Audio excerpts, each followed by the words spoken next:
Merry Christmas, Happy New Year to the entire audience of the International Grapevine. This is your host, Wallingford Lee. In behalf of the family of the International Grapevine, we want to wish you a Merry Christmas and a happy and prosperous New Year. In behalf of the family of the International Grapevine.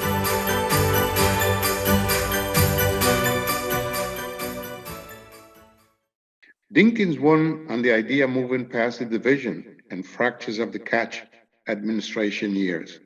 Speaking often of the gorgeous mosaic of New York City, a term he correctly preferred to a melting pot. Nearly all of us would prefer to retain our cultural edges. When you melt everyone together, that's what New York is all about. Dinkins saw things about New York that were beautiful in his eyes.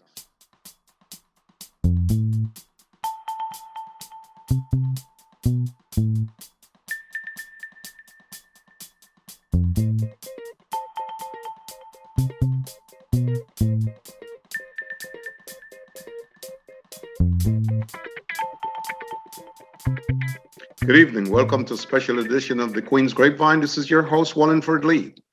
Tonight on the Grapevine, we want to take a couple of minutes to go right back and take a look at the Dinkins Administration. As all of you might have known by now, our great Mayor David Dinkins passed away about 2 or 3 days ago. And a matter of fact, I think last week, Saturday, Brother Sharpton had a big meeting up in Harlem where a lot of people came by and spoke a lot about Dinkins, the job that he did, and all the great things that he did, and also how he was attacked a lot by the newspapers in New York. It's important to know that Dinkins was a very decent man, an attorney, who was born in Harlem. Matter of fact, he, along with Basil Patterson and quite a few other guys, really brought Harlem and they look out for the people in Harlem. Dinkins ran for mayor after being on the city council and what have you, and won the mayorship against Mayor Koch in 1989, if my memory is right. And it's important to know the condition, how he found the city. We're talking about AIDS was rampant. There was a lot of crime in the city. There was a lot of housing problem. There was a lot of guns being bought from the South and coming into New York. And the crime rate was very high. But again, I reserve all of that for this interview that we're going to have. We have tonight as our special guest on the Grapevine once again, a dear friend of mine. I'm talking about Brother Hank Williams, who happens to be a professor at Lehman College, professor of English study and African American studies. It gives us a great deal of happiness to have the opportunity to once again work with him. Hank is a guy that's been on our program, and we've talked about a lot of sensitive things, and he has always been up to the challenge of it. Brother Hank, welcome to our program. Thank you. I appreciate the invite, especially to talk about Mayor Dinkins. I'm happy to have you because I thought about you all along because Dinkins did so many different things. And I also remember that kind of crime went up on him a little bit, but we'll talk about how you think the city of New York will remember Mayor Dinkins. I think Mayor Dinkins will not quite get his due, and that's not totally his fault. I think he got dealt a very bad hand in terms of the situation of New York City at the time that he took it over. There were also some very difficult relationships between different groups in the city. To a certain extent, those are still around.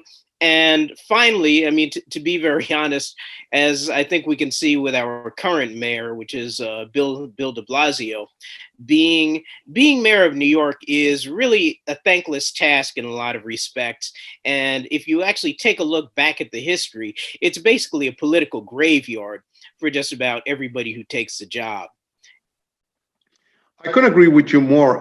My memory goes way a little bit further than Dinkins. If you remember, when Mayor Beam took over the city, the stuff that he had to confront, and also how the White House turned against New York and said, to hell with New York, let New York go in bankruptcy. So some of the things that you just mentioned about being a graveyard and how tough New York was, Times Square, the crime and what have you, and how Dinkins inherited these issues from Mayor Koch. I mean, Mayor Koch did a lot for Wall Street and maybe commercial housing and stuff like that. But when it comes to the crime situation, it was a total disaster, and there was all type of racial issues at the time that Dinkins took over the city of New York, and it was not an easy job. And I know the newspapers, in particular the New York Times, gave him a hard time. But after it's all said and done today, these same newspapers that attacked him build him up and agree that the situation, how he took the city in, and the things that he confront was really balanced in such an ugly way, it was almost impossible for him to get the right kudos that he deserved. And they're giving it to him now that he's dead. Don't you agree?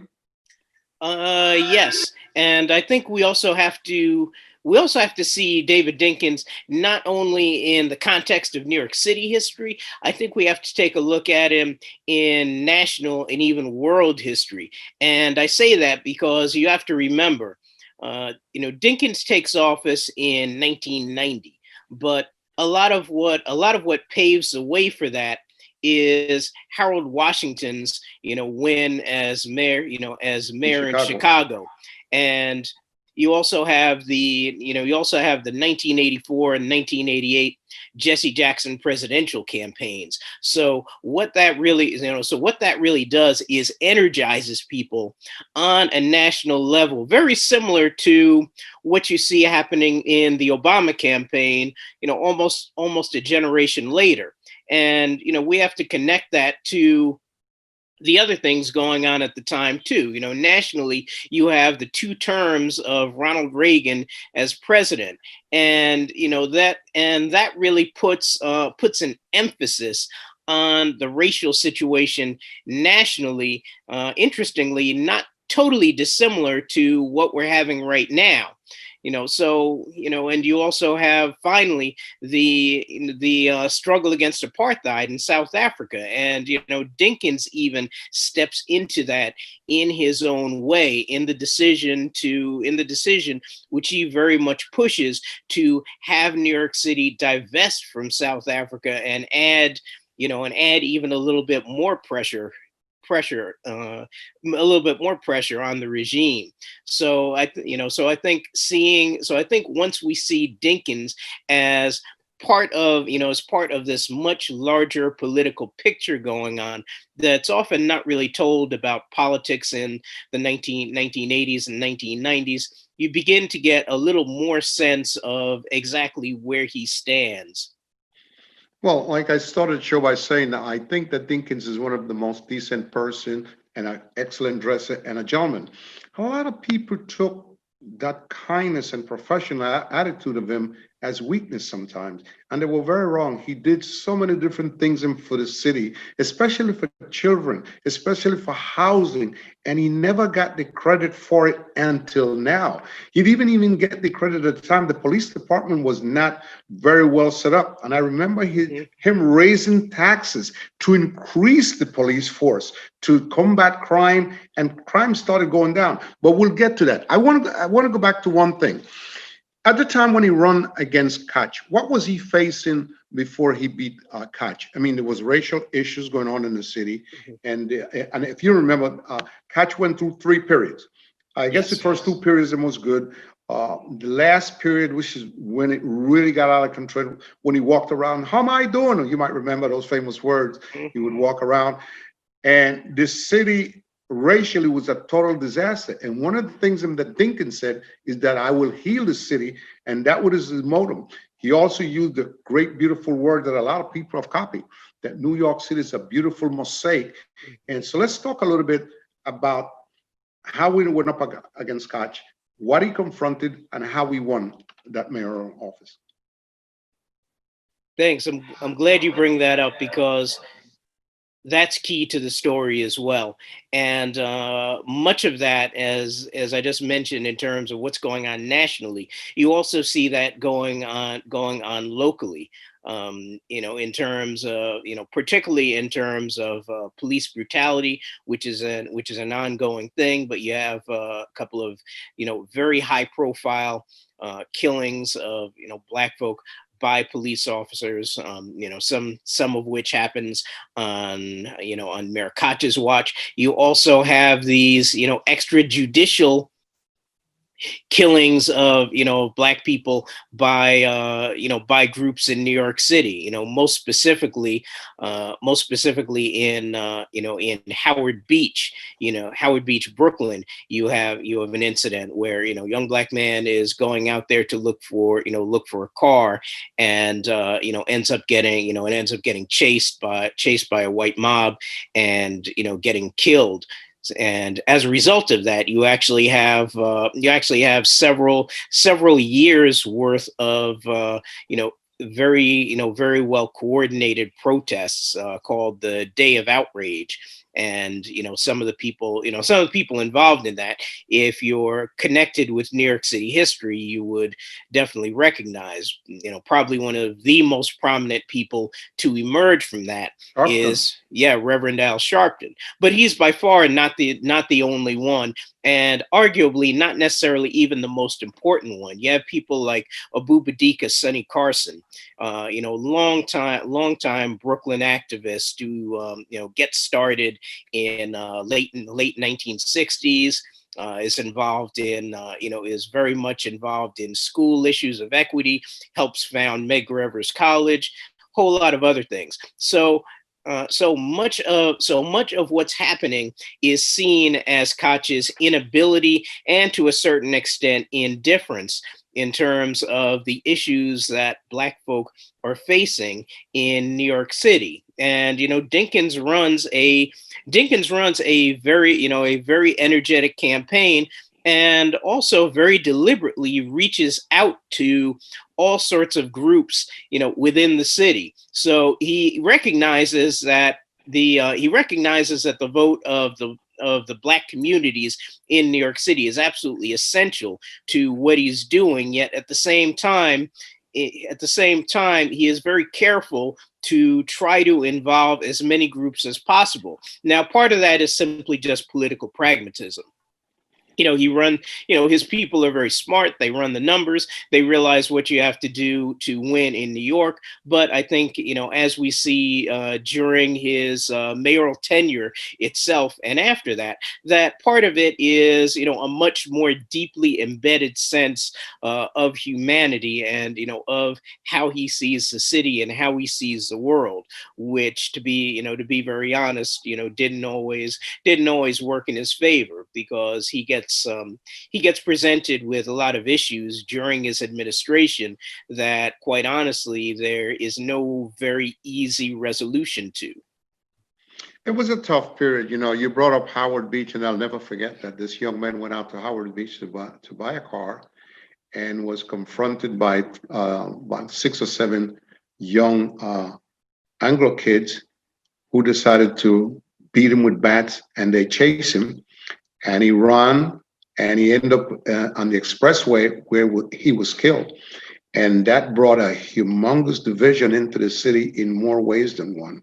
It became a serious racial situation that not only Dinkins was 100% involved in trying to keep things calm, but it's inexplainable how someone go out to purchase an automobile, and because of the color of his skin, he was in the wrong place at the wrong time and got killed. And how some people reacted to that. If you could go back in time and remember, it was very scary. It was awful. And I got to give a lot of kudos to the Reverend Al. Matter of fact, in one of the second march, he was stabbed in Howard Beach by the crowd. No one was harmed. There was just a peaceful protest marching through Howard Beach, and one of the kids stabbed Sharpton. Matter of fact, I think he almost died. He ended up in the hospital and stuff like that. So it brings back a lot of memory. Those were very, very tough times in New York City in general. I'm talking about the 5 boroughs. It was really, really a tough period.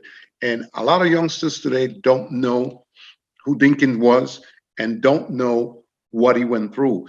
And I'm going to be very candid, and we can start breaking them down. I can remember when he took over, how the AIDS problem was there. It was awful. The guns that people went south and brought into New York, the crime situation, which was out of hand and Koch could not control. I can remember the crack cocaine at that time. It became very, very famous. The unemployment situation, the homeless situation that he inherited. It's it was like a Molotov cocktail, and I would say it's fair to say one administration could not change all those type of things in New York on the one term. It was impossible. But I think he did a tremendous job in bringing down the crime rate and supporting the police department, increasing the police department to avoid these type of problems. And even so, at times, he was not viewed properly. And unfortunately, now that he's dead, people want to give him all the accolades that he deserved a little bit late. Matter of fact, I don't know if you remember, our current mayor used to work in his administration and also his Yes. wife, so it goes back. So when we talk about legacies, also another thing to remember that Koch left him with 1.5 billion budget deficit in the city of New York. So ladies and gentlemen, try to moisten the picture if you go back to the things that we are talking about and on how dangerous it was. What was the feeling of the Black community when he ran for mayor? I think you summed some of it up well in your framing of of this particular segment. There's a lot of frustration. There's a lot of anger because of not just because of the racial situation, in terms of tensions within the city and with the police and frustration with the Reagan administration and all that. There are just these large overarching problems that you described, which hit Black and Latino communities the hardest. I do think, though, that particularly in the current moment, there's an important thing that I think we need to discuss in terms of his increase of the police force, which he actually successfully goes to Albany to get more tax dollars to support. And the thing that we need to understand is twofold. Number one, that he has and successfully garners a fair amount of support in Black and Latino communities for that, and part of it is to deal with the rampant crack situation, also the crime situation. But the other piece of that, which I think ties into another thing you said about much of what he wanted to do, and I agree, being impossible to achieve in simply one mayoral term, is that Dinkins approaches it with a very holistic view. In other words, he doesn't think that the solution is to simply just put more cops on the streets to crack heads and bust anybody who has a joint or an open container or something like that, as what happens with his predecessor. Dinkins is very much a firm believer in the idea of community policing, and one of the things that he does is make sure that some of the money that he gets for this initiative is earmarked to the types of initiatives that are going to keep youth out of the system and out of getting into these type of situations that you have to deal with in a carceral manner. So he gets money to actually keep schools open later, for instance, to have a place for youth to go. He also successfully starts this hotline where teens can call in with any kind of matter of problems, and it's also staffed by teens who are very carefully trained and also have trained adult counselors behind them. So if they're having issues with drugs or homelessness or whatever the case may be, or simply just having a hard time finding a job, there's a place to call. And it doesn't necessarily work perfectly, but interestingly, it's a type of thing that comes up in some of the debates right now, which span the spectrum of abolish the police department altogether to a lot of the calls for actually defunding the police are for things similar, although to a much higher level than Dinkins was trying to do at that time. So to bring it back to your initial question, I think what the Black community Black communities were thinking is, one, simply just being able to have neighborhoods that are more livable. And by more livable, I mean, simply just safe, clean, having schools that are functional, actually getting the city services that we're paying taxes to receive and don't often receive in proportion to what we contribute.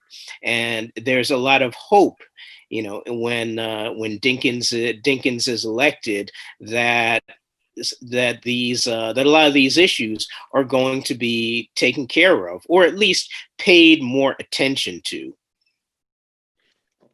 Well, when we get back in the international grapevine with my special guest, Hank Williams, I want to talk about one of the key components that he did when he went to Houston and drafted Lee Brown to bring him in to run the entire police department and form what we call neighborhood policing, where he pulled a lot of policemen out of the cars and made them walk the beat to learn the neighborhood and to work with the neighborhood. And what a great ingredient that was when he put that together. We'll be right back on International Grapevine as we continue talking a little bit about the legacy of Mayor Dinkins. We'll be right back.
And we're back here in the International Grapevine talking about David Dinkins, who happened to passed away about 2 or 3 days ago.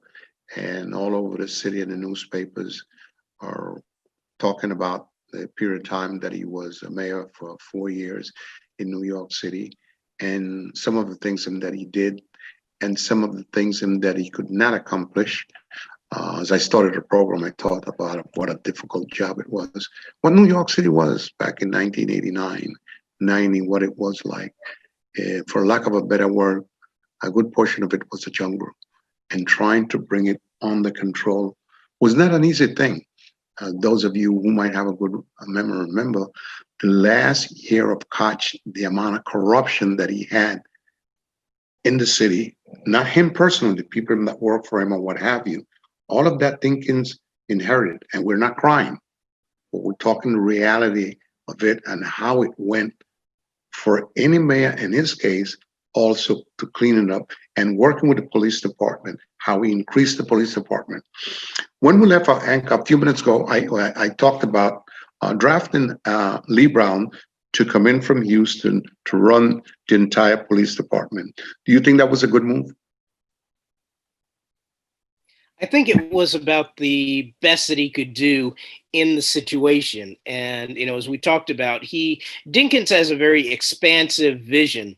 Not maybe not quite as expansive as some of the proposals you see now to defund the police, which, by the way, really don't mean literally abolishing the police department and, just leaving everybody as is. It means taking some of the resources that are put into the police in things that they are not only ill-equipped to do, such as responding to mental health calls, but actually, in actuality, if you talk to a lot of police officers, don't really want to do, because good officers understand what they are trained for and what they aren't trained for, and should be done by other people. But at any rate, to talk about Dinkins, he has this very expansive vision of community, what we now call community policing or neighborhood policing, which, as you said, means basically developing deep ties with people, with people in the community, so that they actually know people on a face-to-face basis, and develop relationships where there's more trust of the police department. Theoretically, or at least hopefully, there's going to be more knowledge and more empathy of people in the neighborhood. So on that side, you get less harsh, at least hopefully you get less harsh policing of the citizens. And and that's all combined with programs, although they end up being inadequate programs, but programs to actually steer youth away from the kinds of encounters with law enforcement that get them into a whole lot of trouble. Unfortunately, it doesn't end up working anywhere near as well in terms of the holistic aspect as Dinkins has in mind, partially because you're dealing with very, very well entrenched interests in terms of who's on the police department, the police unions, and and a whole lot of other things. And this type of thing, to be quite honest, and I think he realized that, is not the kind of thing that's going to happen overnight. It's going to take a lot of patience, going to take a lot of work, going to take a certain amount, amount of time, certain amount of trust, and he does not really have the luxury of all that. However, and the time. Yeah, but however, having said all that, one key thing is that the crime rates begin falling under the Dinkins administration. So the interesting thing is that when the historical analysis is often told of Rudolph Giuliani and the change/turnaround in New York, much of that, the genesis of a lot of that really happens under the Dinkins administration. And was set up by the Dinkins administration, to be very honest. It was set up, and then he wrote it when he came in and finished it up. Yes. Although Giuliani takes it in a much different direction, part of which is because he becomes enamored with a theory that comes out of the Manhattan Institute called broken windows, meaning that you crack down very harshly on these very small quality of life offenses, such as people drinking beer or something out of an open container, or smoking a joint or jumping a turnstile, on the theory that if you crack down on that, you can find other things. Yeah, that will pick up, say, illegal guns, or prevent other stuff later on. Sociologically, that ends up being entirely discredited, but not before you have this extreme turn to this very aggressive, militarized, violent, form of policing that becomes, one of the hallmarks of Giuliani's terms in office. I agree with you 100%. What I want to get into is one of the most sensitive things that trouble a lot of people in the Black community. I don't know if you remember the Crown Heights riots, how it started, what caused it, and the reaction of certain people in the neighborhood, the reaction of the media, and also Dinkins' reaction about the entire thing. Let me frame it a little bit so you understand. This happened in late afternoon, I think about 5-6 o'clock. A young Black kid riding a bicycle in Crown Heights, which is a mixture of Blacks and religious Jews. And as I can recall, a Jewish man was driving a bus or a car, run over the kid, and the kid died and it caused an uproar. In all of this uproar, there was a riot for about 2 to 3 days. And in one of this part of this riot, there's a certain amount of so-called retaliation, where one of the Jewish kids from the rabbinical school got stabbed. And again, it just blew up on both sides, by the blacks and by the Jewish people in the area. What is your recall of that, and how do you feel the reaction of Dinkins responding to that riot, and the newspapers and the TV, and at the end, what came out of it? That was one of the things that, not the only, but certainly one of the key things that really undid the Dinkins administration. And I think it is one thing where, unfortunately, his personal style and way of, and deliberative way of dealing with things didn't necessarily mesh with a lot of the political realities, and and simply just the tenor of New York City, where you have tabloids that are ready to jump on just about anything. You have the existing tensions between groups in this neighborhood, which is kind of set off by this one particular incident. And it all explodes very quickly. What happens is that Dinkins essentially lets people in his administration, and the police department, try to deal with the situation. And eventually he takes a much more personal, hands-on approach. But by that time, number one, things have already spiraled out of control, and Did he take too long to get involved, in your estimation? Well, in hindsight, in his book, he says that he wished he'd actually acted, much faster and much more decisively. But he also said that he mistakenly entrusted some of that to the police department, and realized that it didn't work out that well. I think after that, another riot broke out in Flatbush, where there a series of Oriental folks had like a couple of stores in the neighborhood, but they would not hire people in the neighborhood, and it caused a lot of problem. I think a little bit of the same thing happened. Dinkins stepped in, stopped the rioting, but the newspaper and the media again made it very difficult. And I think those two incidents are part of the reason why, when he took a second stab at running to be a mayor again, or it didn't wash properly, in my estimation. What is your opinion? The Korean grocery boycott that that actually happens in a few different neighborhoods in Brooklyn. First Flatbush, and then I believe Bedford Stuyvesant, and one more that I'm not remembering right now, has shades of what happens in Crown Heights. And make a long story short, there's an incident in a store where young black shopper is accused of shoplifting, and claims that they start getting assaulted by the people working in the store.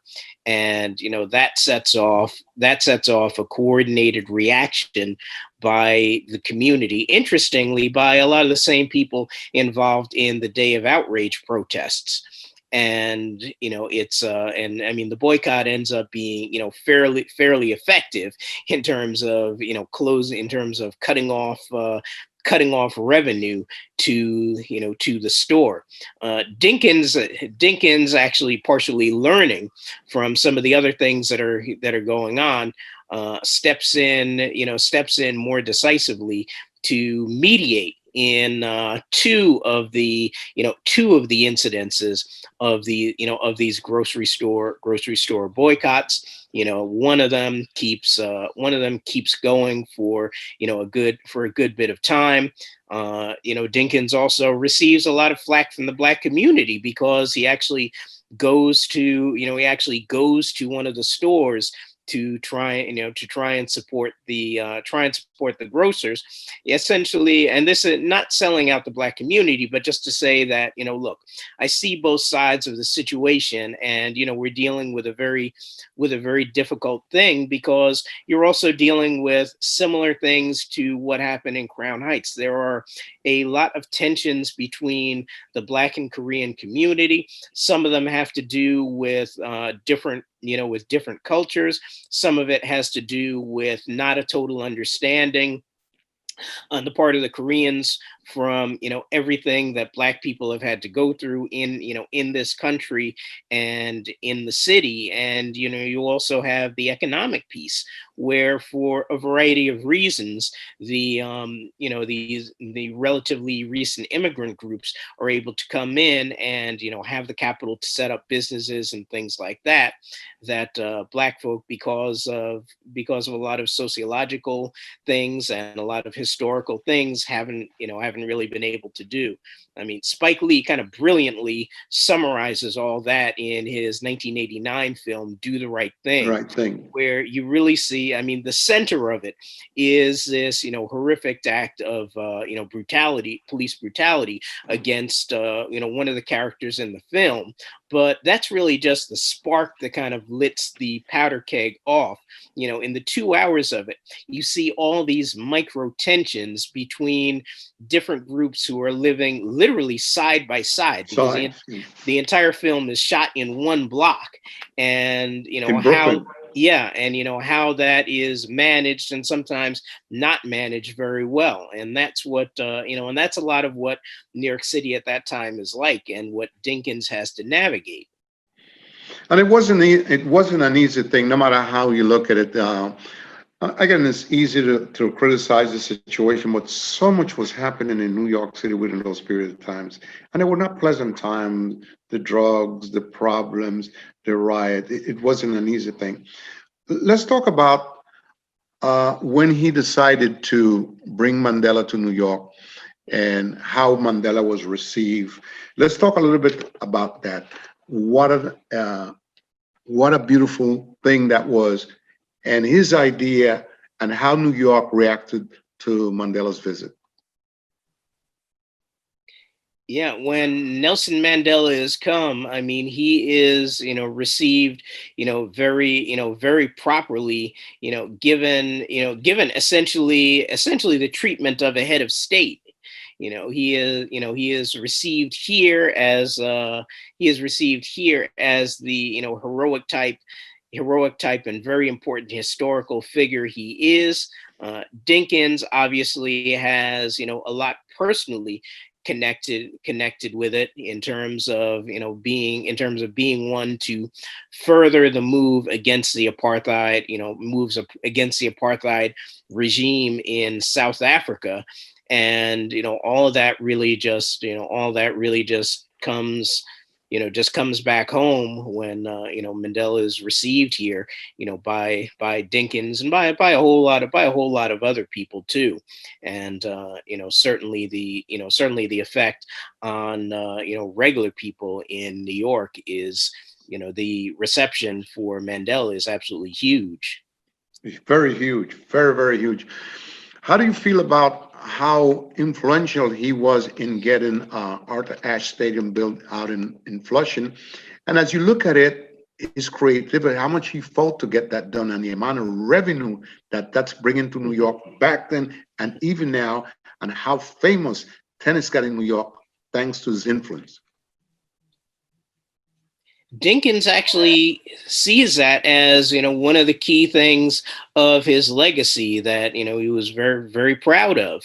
And, interestingly, unlike just about every other large stadium deal that you have before or since, it ends up being a net positive for New York in terms of, A, the revenue that's gained from it, B, the prestige, C, you don't really have to, as it turns out, you don't really have a whole lot of people displaced or anything, or anything like that.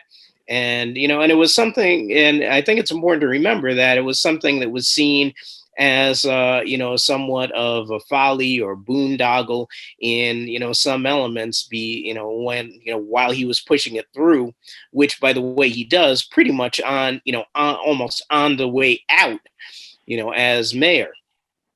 Yes, he did. He did it all pretty much on the way out, like you said. But the fight that he had to get it done, how many political forces were against it, not seeing the big picture in terms of what it could bring to the city, fame, fortune, good revenue. They never saw it. They saw it as, because Dinkins loved tennis so much, they saw it as just a game, another thing that he wanted to be involved with, and not seeing the good picture, the big picture. But now all the accolades is coming to him, now that he passed away, about what he did for the tennis and for that area in getting it done. It's just amazing as you look at it, as you go back into time with it.